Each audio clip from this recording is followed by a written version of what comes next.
Hello mga Mars! Welcome po ulit sa aking channel. At ang topic nga po natin ngayong araw na to is about sa GCash na naman nga po yung pag-uusapan natin ngayon. Kasi napakarami pa rin po talaga nagtatanong sa akin, lalo na nga po yung mga nasa ibang bansa. So ayan, ano nga po pala yung dapat nyong gawin kung halimbawa nga po nag-send po kayo ng GCash dito sa Pilipinas na nakalimit exceed na po at nabawasan nga po yung mga laman ng bangko nyo. So napakahirap nga po nito, diba?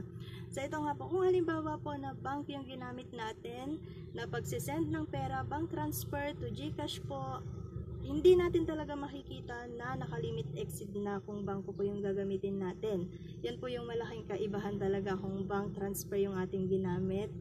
At kung GCash to GCash naman yung ginamit natin is makikita po natin na nakalimit exceed na ito kung halimbawa po na nag-send tayo ng pera.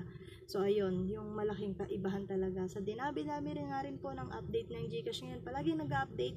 Ang dami na rin po talaga nagbabago. Nandyan yung face scan, andyan po yung kailangan natin i-register yung GCash natin kung ano yung cellphone lang na ginagamit natin. So ayan, wait lang mga mari. Sabi ko nga po dati, ayan balik tayo, sabi ko nga po dati, dito po sa aming tindahan is yung GCash talaga, ginagamit na rin namin yan, business na rin talaga namin po yung GCash, kaya ang dami ko na rin talagang na-encounter po na ganyan. Dati nung hindi pa palagi nag-update yung GCash, kapag merong nagsisend sa akin, galing ng ibang bansa at puno na po yung GCash ko, after 3 days ko po yun marireceive. Kung halimbawa pumunta dito yung customer, meron siyang pinakita sa akin na reference number na nag-send sila ng 1,000 pesos pero hindi ko pa na-receive sa GCash ko, is sinasabi ko sa kanila na bumalik na lang after 3 days kasi nga hindi ko pa talaga na-receive yung pera kasi nga nakalimit exceed po. After 3 days po marireceive ko yung pera at ang nakalagay po sa GCash ko sa transaction history ko, GCash adjustment, nakalagay po yan, adjustment. So yung GCash na po yung mag-a-adjust para po ma-receive ko yung pera. Tapos, kapag na-receive ko na po yung pera, saka ko na lang ibibigay sa aking customer. Ganun po yung aking ginagawa. Pero ngayon po, sa dinabi-dami nga po ng update ng GCash is, hindi na po siya tulad ng dati na nag-a-adjust. Ayan, okay, nabubulol na. Hindi na po siya tulad ng dati na nag-a-adjust. Ngayon po, kapag nag-send kayo ng pera, mababawasan po yung mga laman ng bangko nyo, na-transfer nyo po yung pera doon sa GCash, pero hindi pa nga po dumating sa GCash na pinag-sendan nyo, is babalik po yan, magre-reverse po sa bangko nyo after ilang minuto, minsan po aabutin din yan ng 3 days. So magre-reverse po yan, hindi na po siya papasok doon sa GCash po na pinagsendan nyo. Kahit na sabihin natin na nag-send ka ng pera tapos nandun na sa history ng GCash mo, nabawasan na rin yung pera sa bangko mo pero wala pa rin sa balance ng GCash mo, magre-reverse po yan sa bangko nyo, babalik po yan sa bangko nyo kasi meron na rin po akong na-encounter na ganyan. Ako po mismo yung nag-send po ako, bank transfer po yung ginamit ko pero hindi ko alam na nakalimit exceed yung GCash ko, hindi ko rin kasi tinitignan. Nag-send ako ng 3,000 plus yung sinend ko sa aking GCash pero nabawasan yung aking laman ng bangko ko, nabawasan po siya, na-receive ko yung history, yung parang pinaka-transaction sa GCash ko pero wala yung pera dun sa balance. Naghintay lang po ako ng ilang minuto at bumalik po yung pera doon sa aking bangko. Pero yung iba po is 3 days po talaga bago bumalik yung pera.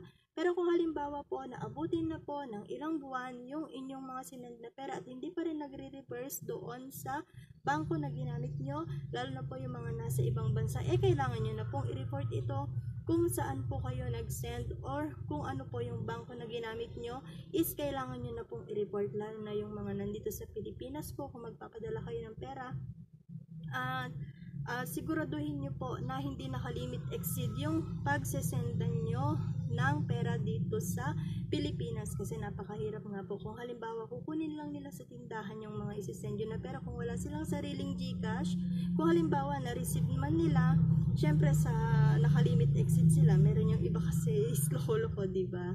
So ayan, pero hindi naman po yung karamihan siguro is manloloko, diba? Kasi parang ano din yan, parang nasa kanila na rin yan. So yung iba kahit na na-receive nila, sabihin hindi. So yun yung talaga yung pinakamahirap. Kaya kung magsisend po talaga kayo ng pera dito sa Pilipinas, kung GCash po yung gagamitin nyo, siguraduhin nyo po na hindi po nakalimit exceed kasi napakahirap nga po na yon. Kayo na po ang magre-report na yan yan sa inyong mga bangko. I-report nyo po na hindi pa nila na-receive yung pera na pinadala nyo. So, actionan naman po kayo ng bangko po na pinagpadalhan ninyo. Ano yan? So, ayan, kung halimbawa man po na magsisend kayo ng pera dito sa Pilipinas, gamit po yung inyong mga bangko, is siguraduhin nyo po na hindi po nakalimit exceed yung GCash po na pagsisendan ninyo. Kasi ngayon nga po, hindi na po siya katulad ng dati na mag-a-adjust nga po yung GCash nyo. Iba na po ngayon, sa dinabi-labi po ng update ng GCash, iba na po na ngayon, hindi na po siya mag-a-adjust. Babalik po yan sa bangko nyo or sa kung saan man po kayo nagpadala, magre-reverse po yan doon. Kung halimbawa po na ilang days na, ilang linggo na, ilang buwan na hindi pa rin nare-receive ng receiver yung pinadala nyo, is i-report nyo na po yan kung ano po yung mga ginamit nyo na pagsisend dyan, lalo na nga po yung mga nasa ibang bansa. Napakahirap po na yan. Ito lang po, payo ko lang po sa mga nasa abroad, is kailangan po siguraduhin nyo po na yung GCash po na pagsisendan ninyo is hindi po nakalimit exceed kung magpapadala po kayo dito sa Pilipinas. Kasi nga po, diba, yung iba is parang pinapadala lang nila sa amo nila, yung amo nila yun na lang yung magpapadala dito sa Pilipinas. So, meron na silang mga binigay na reference number, pero yung nandito sa Pilipinas, hindi pa na-receive yung pera na sinend ng mga amo nila. Ayan, talaga napakahirap po. Kasi pinaghirapan naman nyo yun, so talaga napakahirap po. Ganun na lang po yung gawin ninyo.